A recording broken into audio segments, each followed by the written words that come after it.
వచ్చి కాపాడండి అయ్యా, కాపాడండి. సుల్తాన్, తప్పు చేస్తున్నాం అనుకోకండి. మీ నాన్నగారు ఇప్పుడు ప్రాణంతో లేకపోయినా ఆయన బిళ్ళకిచ్చిన మాట ఇంకా అలాగే ఉంది.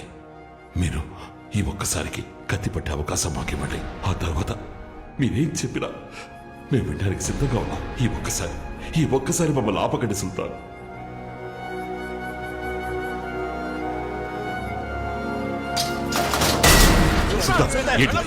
చెప్పేది వాడు మీకంటే మొండోడు కాకపోవచ్చు, అన్నింటికీ కత్తులే పరిష్కారం కాదు మావయ్య. నేను మాట్లాడతాను వాడితో.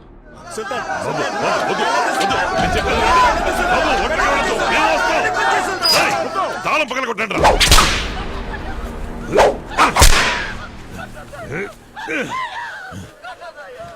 వీడు కాదని నాకు తెలుసు.